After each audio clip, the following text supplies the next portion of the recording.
Good morning from lovely Istanbul. This is the Real Turkey channel, and a familiar face is greeting you. It's Attila Yesilada, the loving host of the Real Turkey channel.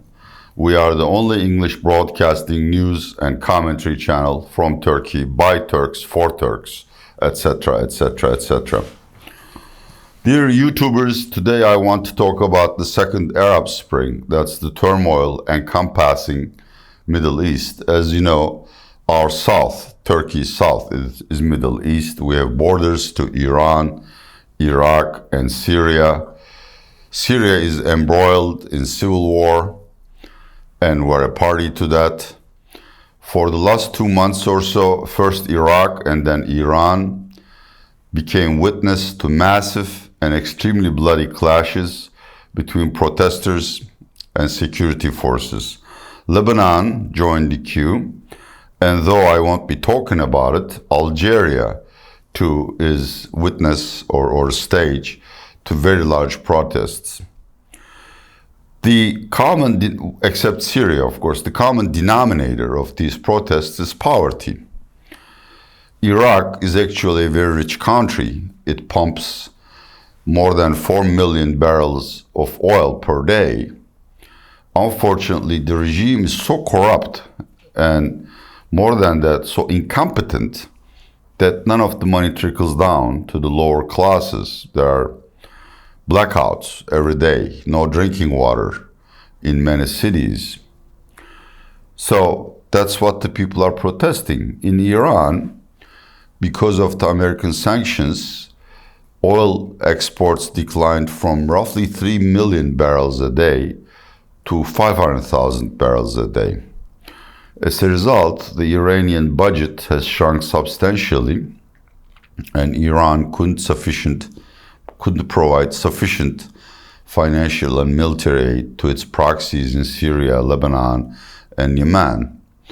So the Mullah Council, or whatever the Supreme Religious Council, I believe, decided to raise fuel prices by up to 300%. 50% they said at first, but apparently it is 300%. And people revolted. And it got extremely bloody. There is very little information coming out of Iran, except clandestine websites. And that information is very spotty. It's my best understanding that the protests have been suppressed at the expense of at least 150 casualties, probably 1,000 or more, according to some sources. Whereas in Iraq, they are ongoing. Only over the weekend, 325 people died. In Lebanon, Hezbollah, that's Iran's proxy, a Shia paramilitary organization, attacked peaceful demonstrators demanding regime change and more equitable distribution of economic wealth. It appears to me, although I admit that it is very difficult to forecast how these mass protests, mass movements would end, that we may be at the beginning of the second Arab Spring. Simply because the first Arab Spring was, leaving aside conspiracy theories, was a response to corrupt regimes, a global food shortage at that time, and the fact that the global economy was slowing down, as it is in 2019, exasperating the poverty and unemployment. We're facing pretty much the same situation today. But what makes it different this time is that the amount of force, the ruthless, merciless force used by Iraqi and Iranian security forces, they openly and brazenly shot civilian people, not discriminating between women, children, and actual demonstrators. And in terms of Iran, the Mullah regime lost its legitimacy. This is why I think even if now the protests are suppressed, there is a very good likelihood that they will be repeated. Simply because the reason which pushed Iran to such economic misery, American sanctions, are not going to go away. In fact, they're going to get worse. This is the situation as I see it. In 2020, I predict humbly that such protests will spread because, as you know, even though global growth might accelerate just a smidgen bit. Income inequality is rampant. It's getting worse by the day. And because of the penchant for the strongman regimes, corruption is also spreading. So the lower and middle income classes are not getting anything out of a growing pie, if it was growing at all. Now, switching the focus to Turkey, we need to understand that roughly 20% of Turkish trade and a similar amount of Turkish tourism revenue comes from Iraq and Iran, and most of it from Iran and Iraq. The rest, what we call MENA, Middle East and North Africa. But the other countries have a very smaller portion. So clearly, as Iraq and Iran lose more of their economic clout and spend more of it to defend the regime against these protests, they'll be trading less. And Turkey will be one of the major losers of that. Two, Turkey also had a very lucrative contracting business, That is, our companies who build infrastructure projects got good jobs in these two countries. I think these projects will be canceled or postponed. So, our income from abroad may go down further. But there are other issues here. We already have data that the rich upper class in Iran is migrating to Turkey, or at least taking temporary refuge in Turkey until the turmoil is over. So far, 40,000 Iranians found abode in Turkey. That number is going to accelerate if the Iran regime becomes even more oppressive. There are already more than 200,000 Iraqis in Turkey. That's the official number, and you know how official numbers are. In Turkey, the rule is if it is bad, multiply it by 2.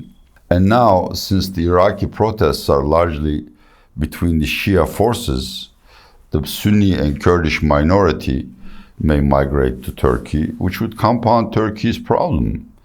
To recall, Turkey has close to 4 million Syrian refugees. If you visit Istanbul, it's small Africa.